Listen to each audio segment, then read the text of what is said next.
आज हम लोग पढ़ेंगे व्हीटस्टोन ब्रिज इतने सिस्टमेटिक ढंग से कि बोर्ड में 5 मार्क्स हमको मिल सके और इतने डिटेल से कि किसी भी कॉम्पिटिटिव एग्जामिनेशन जैसे नीट हो गया, जेईई मेंस हो गया, एडवांस हो गया या एनडीए हो गया, एसएससी हो गया, ये कोई सा भी कॉम्पिटिटिव एग्जामिनेशन, रेलवे हो गया या यूपीएससी बीपीएससी कोई सा भी हो गया, तो सब में जो इस पर बेस्ड ऑब्जेक्टिव होंगे, व्हीटस्टोन ब्रिज पर जो बेस्ड ऑब्जेक्टिव होंगे उसका हम लोग आंसर दे सके। तो सबसे पहले हम लोग डिस्कस करते हैं कि पिछले क्लास में जो ऑब्जेक्टिव्स हम देते हैं हर एक क्लास में उसका आंसर सबसे पहले डिस्कस कर लें। तो ये जो ऑब्जेक्टिव है बोर्ड के लिए बहुत इंपॉर्टेंट है, इसी में से आएगा, अगर डेली इसे फोकस कर रहे हो तो पक्का इससे आएगा 35 के 35 मार्क्स तुम्हें मिलेंगे। तो सबसे फर्स्ट क्वेश्चन था पिछले वीडियो का, वो ये था कि ये 5 ओम का था और ये था 7 ओम का और ये था 12 ओम का और इसे 12 वोल्ट की बैटरी जुड़ी हुई थी,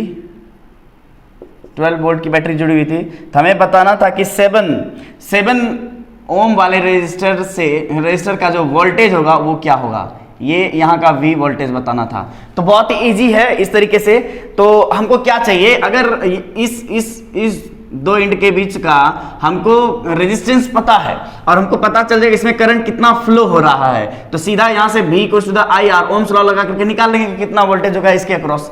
ठीक है, तो हमको सबसे फर्स्ट पता करना होगा कि इससे करंट कितना फ्लो हो रहा है, क्योंकि ये सीरीज में है तो सीरीज में तो ये जितना करंट सप्लाई कर रहा होगा सबके सब इसमें से होकर के जा रहे होंगे। ठीक है ना, बहुत आसान है, बहुत आसान है, इसको ध्यान दो, ये इंपॉर्टेंट है, ये न्यूमेरिकल्स आ सकते हैं बोर्ड में, एकदम ध्यान दो इस बातों को। तो हमको क्या करना होगा, तो हमको ये सबसे फर्स्ट डिसाइड करना होगा कि ये जो बैटरी है, बैटरी से कितना करंट ड्रॉ कर रहा है ये तीनों रेजिस्टेंस। तो इन तीनों रेजिस्टेंस का सबसे पहले हम क्या कर लेंगे, इक्विवेलेंट निकाल लेते हैं। तो इक्विवेलेंट निकाल लेंगे तो तीनों सीरीज में है तो जोड़ ले, कितना हो जाएगा 7 5 12 12 12 24। तो ये कितना हो गया ऐसा, ये 24 ओम का रेजिस्टेंस हो गया और ये क्या हो गया बैटरी, और 12 वोल्ट का बैटरी है। तो ये इससे कितना करंट जाएगा, तो कैसे ओम लॉ सीधा लगा लें, V = IR। तो रेजिस्टेंस हमको कितना पता है 24 और ये रहा I और इधर वोल्टेज कितना है 12, तो 2 मीन्स I = 1/2 इतना। इससे मतलब ½ एम्पियर करंट क्या होगा फ्लो करेगा, इससे ½ एम्पियर करंट फ्लो करेगा, तो सबसे होकर के ½ एम्पियर फ्लो करेगा। तो ऑब्वियस सी बात है 7 ओम वाले रेजिस्टेंस से कितना करंट फ्लो करेगा, ½ ओम फ्लो करेगा, तो उसके अक्रॉस जो वोल्टेज होगा वो कितना हो जाएगा IR। तो I कितना फ्लो कर रहा है ½ एम्पियर और रेजिस्टेंस कितना है 7, तो ये कितना हो जाएगा भाग दे 3.5 वोल्ट, ये होगा। This is the answer. तो इसका आंसर कौन सा है, D नंबर। पहला का आंसर क्या होगा D number. Okay, second number देखते हैं। सेकेंड नंबर क्या था, what will be the maximum resistance of the combination of 3 ohm 7 ohm and 5 ohm। 3 resistance दिया हुआ है, एकदम बहुत आसान तरीके से है। ठीक है, 3 ओम, ये सब क्वेश्चन आ सकता है बोर्ड में, एकदम ध्यान दो, हमेशा ध्यान दो इन बातों को। 7 ओम है और ये क्या है 5 ओम, ऐसा। ठीक है ना, तो 7 3 10। तो ये क्वेश्चन में ये नहीं कहा गया है कि सीरीज में जोड़ना है कि पैरेलल में जोड़ना है, क्वेश्चन में सीधा ये कहा गया है कि हमको मैक्सिमम रेजिस्टेंस निकालना है। तो मैक्सिमम रेजिस्टेंस कब होगा, मैक्सिमम रेजिस्टेंस इंक्रीज करता है, कब इंक्रीज करता है, ये पॉइंट लास्ट पॉइंट जो थ्योरी पढ़ा उसमें बता चुके हैं, कब इंक्रीज करता है, जब क्या करते हैं सीरीज में जोड़ते हैं। तो ये सीरीज में जोड़ते हैं तो इसका R इक्विवेलेंट क्या हो जाएगा, वेरी इजी, सबको जोड़ दो, 7 3 10 5 15 15 ओम। तो आंसर मेरा कौन सा हो जाएगा 15 ओम, तो 2 का आंसर A होगा। ठीक है, 3 नंबर देखते हैं। थर्ड नंबर क्या है, there are 3 resistors 3 ohm 12 ohm and R। 3 resistors दिया हुआ है, 3 ओम 12 ओम और R ये दिया हुआ है। ठीक है, तो which of the following may be equivalent resistance of equivalent resistance if they are connected in series. तो ये 3 रेजिस्टेंस दिया हुआ है, इसको अगर हम सीरीज में जोड़ते हैं तो 4 ऑप्शन दिया हुआ है, उनमें से कौन सा संभावना है कि इनका इक्विवेलेंट रेजिस्टेंस होगा। तो बहुत इजी सी बातें हैं कि अगर हम लोग सीरीज में जोड़ते हैं तो जो इक्विवेलेंट निकलता है, सीरीज में जोड़ते हैं, ध्यान रहे बात, एकदम ध्यान से सुन लो बात को, सीरीज में जैसे ही जोड़ते हैं तो जो इक्विवेलेंट रेजिस्टेंस होता है वो सब सारे इंडिविजुअल रेजिस्टेंस से बड़ा होता है। तो 3 सारे इंडिविजुअल से बड़ा भी होता है और सबको जोड़ेंगे तो बड़ा होगा। 3 प्लस यहाँ तो 15 ऑलरेडी पूर गया, तो इसको जोड़ेंगे तो R, ऑब्वियस सी बात है ये क्या होगा 15 से बड़ा ही होगा इक्विवेलेंट। तो देख लेते हैं इसमें से कौन सा है आंसर। A नंबर 12 है तो होगा नहीं, 10 है ये भी नहीं होगा, 14 भी नहीं होगा, 20 होगा। तो तीसरा नंबर का आंसर क्या होना चाहिए D नंबर। अब देखते हैं फोर्थ नंबर देखते हैं, बहुत ईजी है, बहुत आसान है। सारे questions. If resistors are connected in series then its equivalent resistance will be, अगर रेजिस्टेंस को क्या कर रहे हैं हम लोग सीरीज में जोड़ते हैं तो उसका रेजिस्टेंस क्या होगा, इंक्रीज करेगा। बहुत सिंपल बात है, ये तो थ्योरेटिकल बात है, क्या हो गया, इंक्रीज करेगा, ठीक है ना। फिफ्थ नंबर देखते हैं। फिफ्थ नंबर क्या है, a wire of 10 ohm is cut into 5 equal parts then connected in series, what will be its resistance. बहुत सिंपल है, एक वायर है जिसका 10 ओम है, इसको 5 भागों में बराबर भागों में कट कर दिया, 1 2 3 4 ऐसा 5 बराबर भागों में कट कर दिया। 5 बराबर भागों में कट करके फिर मतलब और क्या, इसको फिर जोड़ दिया, इसी तरह सीरीज में जोड़ दिया, तो क्या होगा, कट करके फिर से जोड़ दिया तो कुछ थोड़ी ना चेंज होगा। ऐसे भी सीरीज में था और ऐसे भी सीरीज में ही जोड़ा है, तो जितना था उतना ही रहेगा। तो आंसर क्या हो जाएगा, 10 ओम। 10 ओम कितना नंबर आंसर है, सी नंबर। तो 5 का क्या आंसर हो जाएगा, सी नंबर, ठीक है। तो ये सारे ऑब्जेक्टिव्स हैं, तो इसको एकदम ध्यान दो, जो नहीं ध्यान दे रहे हो अभी भी जागो, ठीक है ना। तो चलते हैं फिर से, जो पिछले क्लास में थ्योरी पढ़े थे, ये जो ऑब्जेक्टिव्स का आंसर दिए वो पिछले लेक्चर में जो क्वेश्चन ऑब्जेक्टिव पूछे हैं उसका आंसर दिए, ठीक है। अब हम एक 5 ऑब्जेक्टिव्स दे रहे हैं जो कि पिछले क्लास में ही जो थ्योरी पढ़े हैं, ठीक है ना। तो वो हम इसलिए एक क्लास बाद क्वेश्चन देते हैं ताकि तुम ध्यान दे सको कि याद कितना रहता है हमको। अगर हम तुरंत ऑब्जेक्टिव पूछ देंगे तो तुम तो तुरंत आंसर दे ही दोगे, लेकिन एग्जामिनेशन तो तुम्हारा 1 साल बाद होना है अभी, तो तुमको 1 साल बाद सारी चीजें याद रहे, वो चीजें तुम्हारे अंदर डेवलप हो जाए, इसलिए एक थ्योरी के बाद मतलब नेक्स्ट वीडियो में क्वेश्चंस पूछते हैं, ठीक है। तो पिछले वीडियो में पढ़े हुए हम लोग पैरेलल कॉम्बिनेशन पढ़े हैं, तो पैरेलल कॉम्बिनेशन पर बेस्ड हम ऑब्जेक्टिव तुमको दे रहे हैं, तुमको आंसर देना है, आंसर कमेंट में लिखना है, ठीक है। ओके, तो ये है ऑब्जेक्टिव जो कि पिछले क्लास, जो इससे पिछले वाला लेक्चर है उसमें जो पढ़ाया गया थ्योरी, उस पर बेस्ड ऑब्जेक्टिव्स है, ठीक है। इसका आंसर दो तुम, ठीक है ना। अगर तुम इसका आंसर नहीं दे पा रहे हो पिछले क्लास के वीडियो को देख करके, तो तुम कितना पूजा पाठ कर लो, कुछ भी कर लो, बोर्ड में मार्क्स अच्छे नहीं आने वाले हैं तुम्हारे, इसीलिए इसका आंसर ठीक ढंग से दो, ठीक है ना। तो सबसे फर्स्ट क्वेश्चन है कि 3 रेजिस्टर्स है, 2 ओम, 4 ओम और 6 ओम, 2 4 6 ओम है, इन तीनों को पैरेलल में कनेक्ट किया गया है। पैरेलल में कनेक्ट करके इसे एक बैटरी कनेक्ट किया गया है, 12 वोल्ट का है, 12 वोल्ट का बैटरी है, 12 वोल्ट का बैटरी है, तो इससे करंट सप्लाई होगा और तीनों में करंट अलग अलग डिस्ट्रीब्यूट होगा क्योंकि अलग अलग रेजिस्टेंस है। ये सारे थ्योरी में पढ़ा चुके हैं, ठीक है ना। तो तुमको बताना है, सिर्फ इतना सा बताना है, बहुत आसान क्वेश्चन है कि यहाँ से बैटरी से कितना करंट सप्लाई होगा, बैटरी से करंट कितना सप्लाई होगा, 4 ऑप्शन है, ये दिया होगा, ठीक है ना। सेकंड नंबर क्वेश्चन है, if resistors are connected in parallel then equivalent resistance, सारे रेजिस्टर को यदि समांतर क्रम में जोड़ा जाता है तो उसका जो इक्विवेलेंट समतुल्य प्रतिरोध है वो बढ़ता है घटता है, क्या होता है बताना है। पहला बढ़ेगा, दूसरा घटेगा, तीसरा नो चेंज, कोई परिवर्तन नहीं, लास्ट नंबर है नन ऑफ दिस, जिनमें से कोई नहीं, ठीक है ना। तो उसके बाद थर्ड नंबर है 4 equal resistors are connected in series having R equivalent 20 ohm, 4 समान प्रतिरोध है, चारों को क्या किया गया है, सीरीज में जोड़ा गया, पहले सीरीज में जोड़ा गया है और उसका समतुल्य प्रतिरोध कितना होता है, 20 ओम होता है। अब उसको क्या किया, सारे को खोल करके सबको पैरेलल में जोड़ दिया गया, इस तरीके से पैरेलल में चारों को जोड़ दिया गया है। तो तुमको बताना कि पैरेलल में जब जोड़ा जाएगा तो उसका इक्विवेलेंट रेजिस्टेंस क्या होगा, तो ये रहा है ऑप्शन चारों। तो फोर्थ नंबर है, फोर्थ नंबर तो बहुत आसान है, बहुत ईजी है कि 2 रेजिस्टर दिए हुए 3 ओम का और 5 ओम का है, इसको पैरेलल में जोड़ा गया है, पैरेलल में जोड़ा गया तो तुमको बताना है समतुल्य प्रतिरोध क्या होगा, समतुल्य प्रतिरोध क्या होगा ये बताना है। Fifth number, resistance are said to be in parallel, कब कहा जाता है कि रेजिस्टेंस सारे पैरेलल में है, सारे रेजिस्टेंस क्या है पैरेलल में, कब कहा जाता है, प्रतिरोधों को समांतर क्रम में कब कहा जाता है, ये शर्त है जो पिछले लेक्चर में पढ़ाए हैं, ठीक है ना, पिछले लेक्चर में पढ़ा है। All are at same potential, सभी क्या है, समान विभव पर है, करंट इज सेम, सब में समान धारा प्रवाहित होती है, या तो इंटर टू इंटर कनेक्शन, सबको इंटर जोड़ा जाता है, या तो नन ऑफ दिस में से कोई नहीं, ठीक है ना। ओके, तो अब हम आगे चलते हैं थ्योरी की ओर, व्हीटस्टोन ब्रिज। तो चलते हैं, फील करते हैं फिजिक्स को। तो व्हीटस्टोन ब्रिज देखते हैं। व्हीटस्टोन ब्रिज क्या है कि सबसे पहले तो हम ये बता दें कि इसका जो बोर्ड में 5 मार्क्स में आने की संभावनाएं जो होती है वो उधर जो प्रूफिंग पढ़े हैं सीरीज और पैरेलल कॉम्बिनेशन रेजिस्टेंस का, उससे ज़्यादा होता है। इस पर ये इसके आने के चांसेस ज़्यादा होंगे और इस पर जो बेस्ड होगा, चाहे ये लॉन्ग क्वेश्चन में आए ना आए, लेकिन इस पर बेस्ड कोई ना कोई ऑब्जेक्टिव, कोई ना कोई न्यूमेरिकल जरूर होगा, एकदम डेफिनेटली। तो इसलिए ये बहुत ही इंपॉर्टेंट है बोर्ड के पॉइंट ऑफ व्यू से, और कॉम्पिटिटिव एग्जामिनेशन में भी इससे आने के चांसेस ज़्यादा रहते हैं, ठीक है। तो सबसे पहले इसको समझते हैं कि व्हीटस्टोन ब्रिज है क्या। तो व्हीटस्टोन ब्रिज क्या है, तो सबसे पहले हम ये बताते हैं कि व्हीटस्टोन प्रोफेसर है, इंग्लैंड के प्रोफेसर है, जिन्होंने 1842 में इस सेटअप को बनाया। इस सेटअप को बनाने का उनका पर्पस था कि अननोन रेजिस्टेंस, कोई भी मान लो कोई भी वायर है, उसका हमको रेजिस्टेंस फाइंड करना है तो थोड़ा मुश्किल हो रहा था, तो उन्होंने क्या किया, एक थ्योरेटिकल वैल्यू लगाया, थ्योरेटिकल दिमाग लगाया, हालांकि प्रैक्टिकल सारी चीज़ें किया, फिर उसको थ्योरेटिकल चीज़ों में लाके छोड़ा। तो इसलिए आज हम लोग इनको थ्योरेटिकल पढ़ते हैं, क्योंकि हमारे पास तो अभी ऐसा नहीं है कि हम कोई वायर ले लें और उसका प्रैक्टिकल कोई अप्लायंसेस लगा दें, चेक कर लें। तो हम लोग थ्योरेटिकल इसको पढ़ने का कोशिश करते हैं। थ्योरेटिकल इन्होंने दिया, व्हीटस्टोन ब्रिज ने इसका थ्योरेटिकल एक्सप्लेनेशन दिया है कि किस तरीके से किसी भी वायर का, किसी भी कंडक्टर का हम लोग रेजिस्टेंस फाइंड कर सकते हैं, ठीक है ना।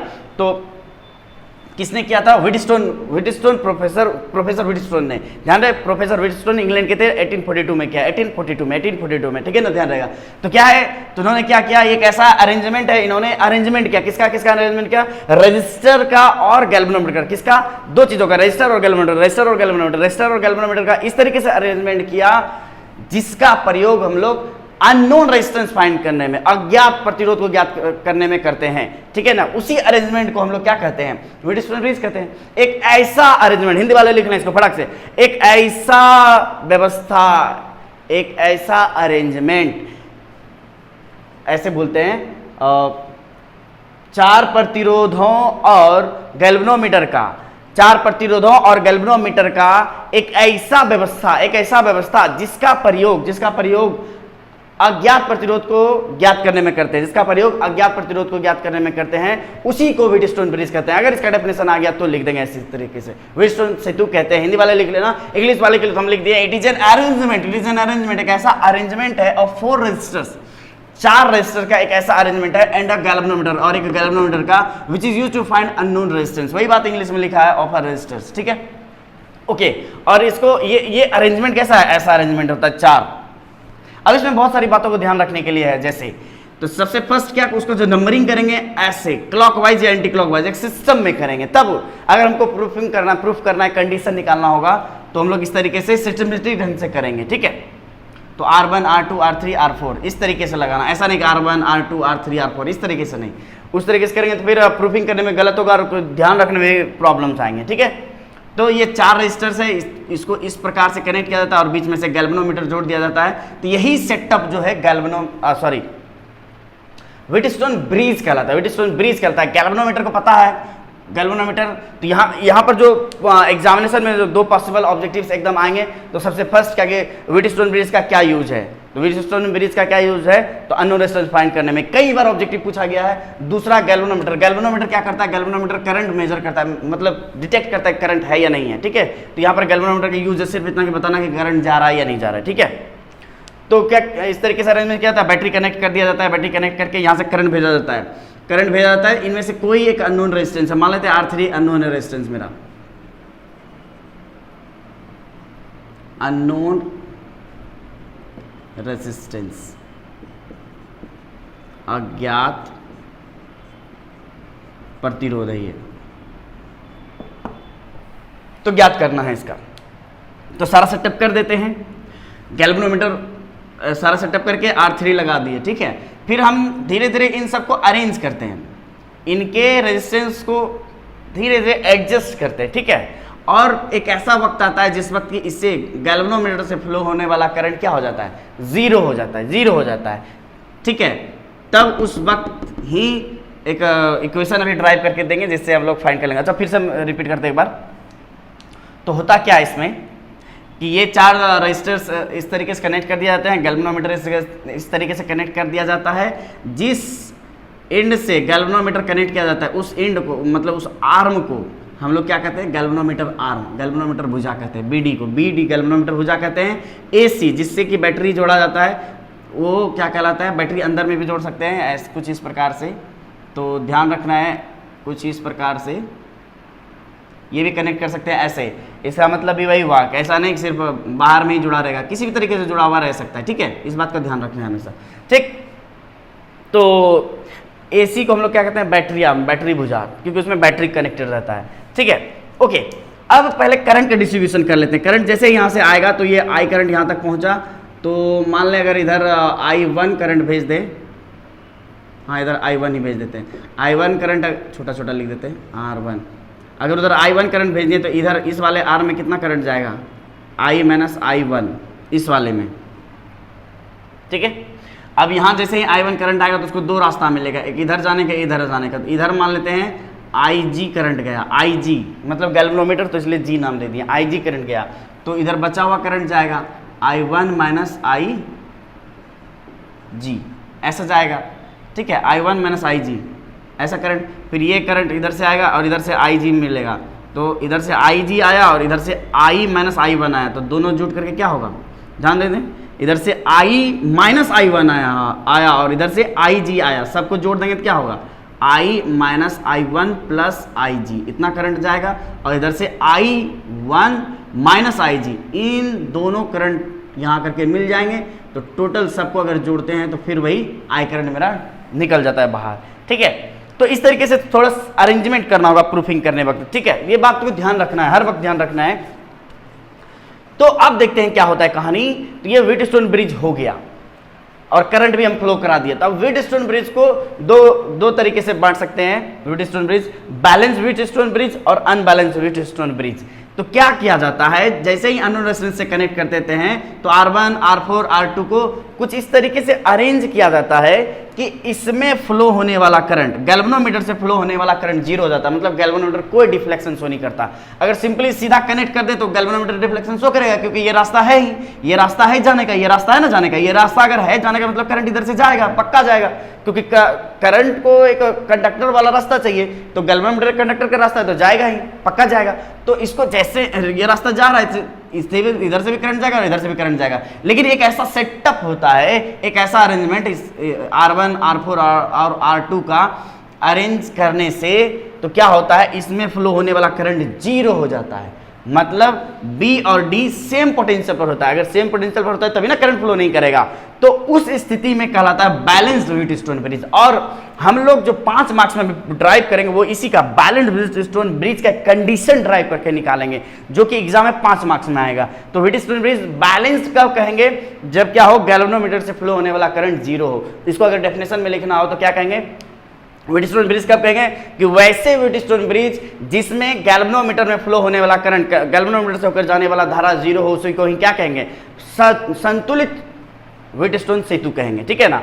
यहां पर लिख देते हैं क्या, इंग्लिश में क्या कहेंगे कि आई जी इज इक्वल टू जीरो, या पोटेंशियल ऑफ कौन सा बी और पोटेंशियल डी दोनों क्या हो, सेम हो, तो उसको क्या कहेंगे, बैलेंस्ड व्हीटस्टोन ब्रिज। इंग्लिश में इसको डिफाइन कैसे करेंगे, if the flow of current through the galvanometer, if the flow of current through the galvanometer, if the flow of current through the galvanometer is zero, Ig is equals to 0, then that Wheatstone is known as balanced Wheatstone bridge. Okay, then next, अब क्या हो, बहुत simple बात है, unbalanced अपने आप से feel आ गया होगा क्या लिखना चाहिए। अगर Ig जीरो ना हो, बहुत सिंपल, Ig क्या हो, जीरो ना हो और पोटेंशियल B और D का बराबर ना हो, तो उसको क्या कहेंगे, अनबैलेंस्ड कहेंगे। बहुत आसान है, तो इसको अगर हिंदी में लिखेंगे क्या कहेंगे कि यदि ऐसा व्हीटस्टोन ब्रिज जिसमें गैल्वेनोमीटर से कोई धारा प्रवाहित हो रहा हो या गैल्वेनोमीटर कुछ डिफ्लेक्शन शो कर रहा हो, तो उस व्हीटस्टोन ब्रिज को अनबैलेंस्ड व्हीटस्टोन ब्रिज कहेंगे। Very simple, if the flow of current through the galvanometer is not zero, अगर जीरो नहीं है, not zero, then that galvanometer is known as unbalanced Wheatstone bridge. Okay, यहां तक note कर लो बहुत अच्छे तरीके से। अब इसको हम लोग प्रूफ करते हैं, कंडीशन निकालते हैं कब कहेंगे कि व्हीटस्टोन ब्रिज बैलेंस्ड है। थ्योरेटिकल कंडीशन निकालते हैं, प्रैक्टिकल तो है ही, प्रैक्टिकल तो निकाला जा ही सकता है, तो हम लोग अभी तुरंत ऐसा नहीं कि सेटअप ला करके निकालने लगे, तो हम लोग को थ्योरेटिकल निकालना होगा। तो उसी थ्योरेटिकल निकालने के लिए करते हैं, तो रुकते हैं 2 मिनट। तो अब आ गया 5 मार्क्स का क्वेश्चन जो बोर्ड में पूछा जाता है, पूछा गया है, कई बार पूछा गया है और आगे भी आने की संभावना ज्यादा से ज्यादा है। तो क्या रहेगा क्वेश्चन, क्या रहेगा कि find the condition of balanced Wheatstone bridge, कि संतुलित व्हीटस्टोन सेतु का शर्त बताइए, शर्त का एक्सप्रेशन बताइए, ठीक है ना।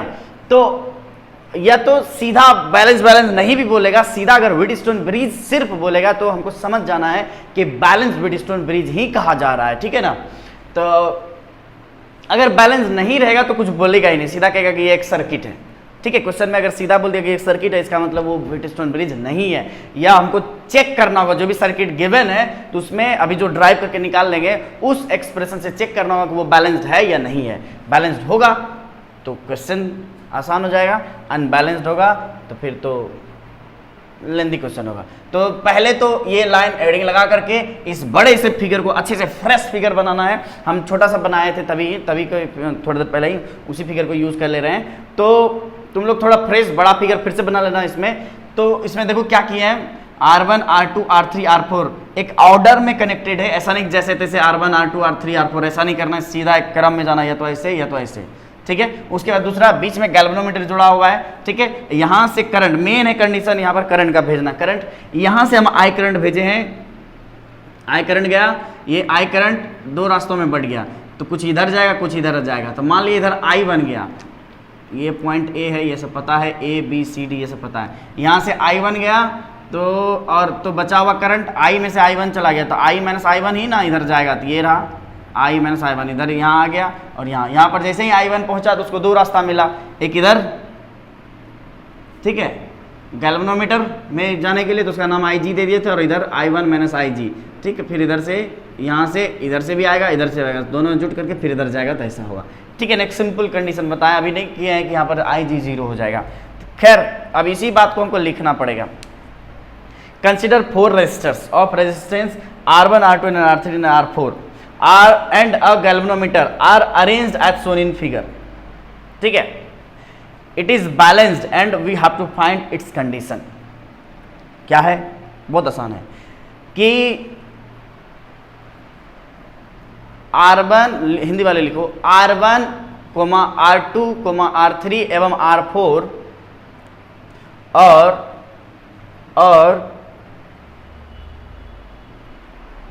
और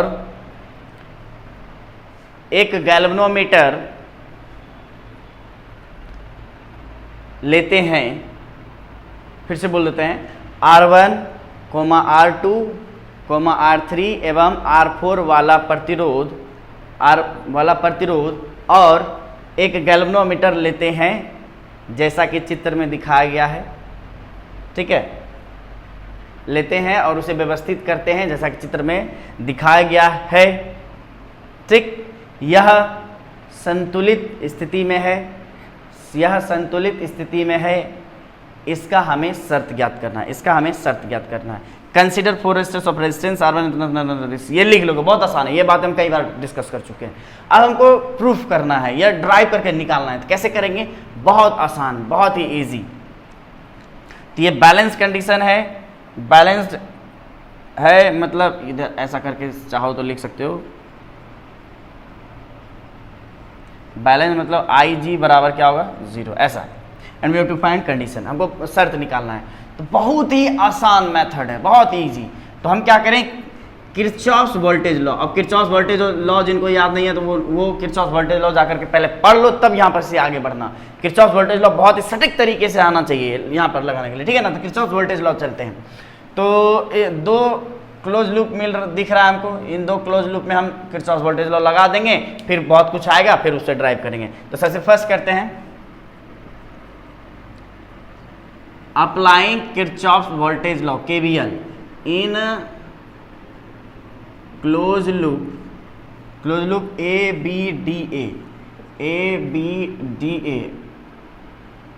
ABDA ऐसा से ऐसा, ठीक है। तो यहाँ से A से चलते हैं, करंट की दिशा में जाते हैं, तो पोटेंशियल डिफरेंस क्या होता है? निगेटिव होता है। तो ये क्या हो जाएगा? -I1R1। फिर यहाँ से ऐसे आ गए, तो इसमें तो करंट क्या है? 0 है, इसमें करंट 0 आ रहा है, तो IG 0 है, तो करंट इधर से जा रहा है, माइनस करके लिख लेते हैं IG और रेजिस्टेंस ऑफ गैल्वेनोमीटर RG, ऐसा लिख सकते हैं। बट ये टर्म्स क्या है? टोटल 0 है, करंट 0 है, तो इसको डायरेक्ट हम 0 लिख देते हैं, 0, ठीक है। फिर देखो यहाँ से इधर आए, तो इधर जैसे आएंगे तो ये क्या होगा? पॉजिटिव डायरेक्शन पॉजिटिव होगा, क्योंकि करंट से अपोजिट जा रहे हैं, तो पोटेंशियल डिफरेंस पॉजिटिव होगा। ये सब बात ध्यान देना है, ये सब बात बहुत बार समझा चुके हैं उसमें। किरचॉफ्स वोल्टेज लॉ उस तभी पढ़ लिए हो, जो जिसको नहीं है तो वहाँ जाके देखो। अगर वहाँ जाके एक बार पढ़ लोगे तो यहाँ पर जितने बार अप्लाई करेंगे उतना ज़्यादा तुमको उस पर कॉन्फिडेंस आता जाएगा। तो प्लस इधर करंट कितना? I-I1 × R, टोटल सम यहाँ पहुँच गए 0 होगा। तो यहाँ से देख लेते हैं क्या कहानी होगा मेरे पास। तो ये कितना है? R4 है, R4 है।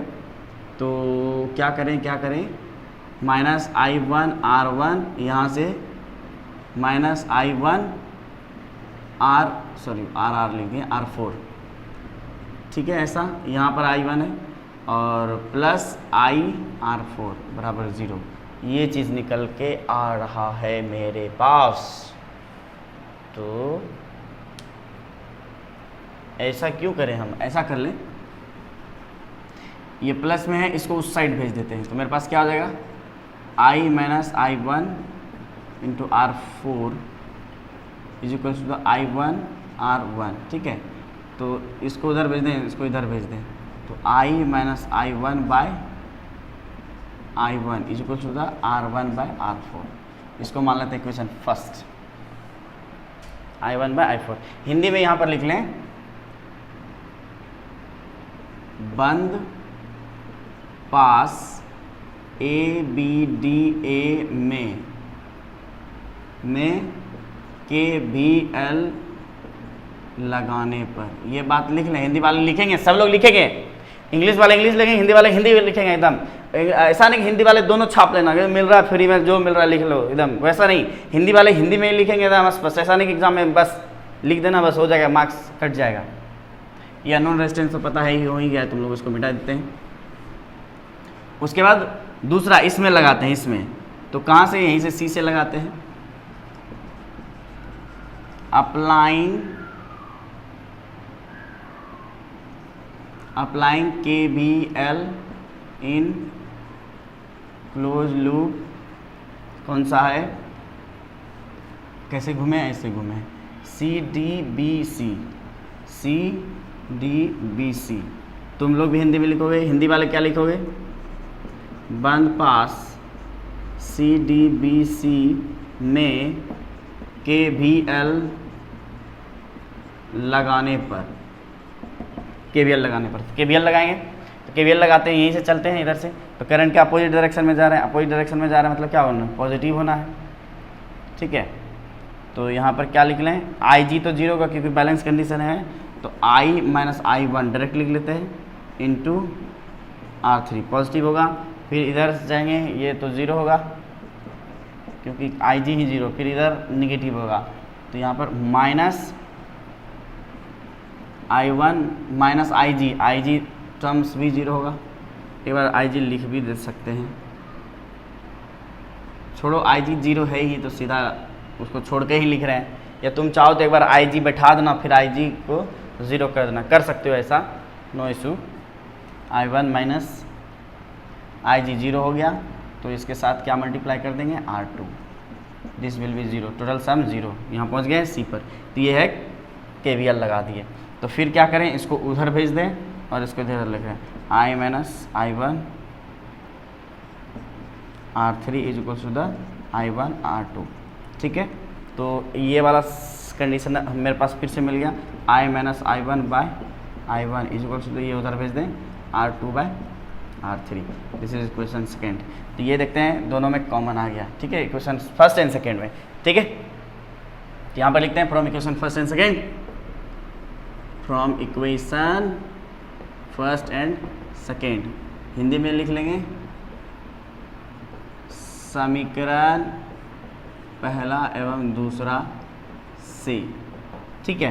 तो दोनों से देखें ये टर्म्स दोनों में इक्वल हो रहा है, तो हम क्या यहाँ पर क्या लगाएंगे, R1 by R4 is equal to R2 by R3, ये कंडीशन, यही कंडीशन कहलाता है व्हीटस्टोन ब्रिज का बैलेंस्ड कंडीशन। जब व्हीटस्टोन ब्रिज बैलेंस्ड स्थिति में होगा तब मेरे पास क्या होगा, ये चीज़ मेरे पास रहेगा, R1 बाय R4 इसको R2 बाय R3। इसको कैसे याद रखेंगे, एकदम ऑर्डर से याद रखना है, तो ऐसे एकदम ऑर्डर में लिखा हुआ है, इसको हम चाहे तो हम ऐसे भी लिख सकते हैं, R1 R2 is equal to R4 R3, no problem, ये सही है, कोई भी एक ऑर्डर होना चाहिए, R1 R2 R3।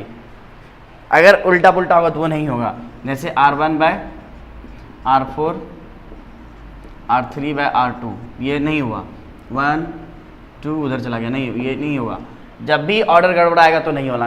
एक बात ये भी ध्यान रखना है कि इसमें भी ऑर्डर लेना 1 2 3 4, तब ध्यान रखना है, तब कोई प्रॉब्लम नहीं, कभी कोई दिक्कत नहीं होगा, क्योंकि इस पर ऑब्जेक्टिव पूछा गया कि विच of the following is the balanced condition of Wheatstone bridge. Balance condition में क्या लेना है, ऑर्डर में लेना है, हमेशा ध्यान रखना है ऑर्डर में लेना है। ये तो ऐसे होना चाहिए, तो ऐसे, किसी भी एक ऑर्डर में, क्लॉकवाइज या एंटी क्लॉकवाइज, किसी भी एक 1 2 3, किसका ऑर्डर 1 2 3 का 1 2 3 का 1 2 3 4 1 2 3 4 1 2 3 4 1 2 3 4 1 2 3 4, ऐसा कर सकते हैं, ठीक है ना। या कभी कभी जो ऑप्शन ऐसा भी देता है मल्टीप्लाई करके 1 2 ऐसा 2 4, तो ये ध्यान रख सकते हैं तो पहले 1 2 3 4 लिख देंगे, 1 2 3 4 लिख देंगे, 1 2 3 4 को ऐसे मल्टीप्लाई कर देंगे तो ये अपने आप आ जाएगा। तो ऐसा भी कंडीशन देता है एग्जामिनेशन में, ठीक है ना, तो ध्यान रखने सारे बातों को। तब इसका हम लोग अननोन रेजिस्टेंस कैसे फाइंड करेंगे इसका प्रयोग करके, तो बहुत आसान है इसे फाइंड करना। Unknown resistance R1 R2 R4 bye R3, अब जिसमें से मान लेते हैं 3 दे दें, ये वाला वैल्यू दे दें, ये वाला वैल्यू दे दें, ये वाला वैल्यू दे दें, तो R4 ही ज्ञात करना था, R4 का वैल्यू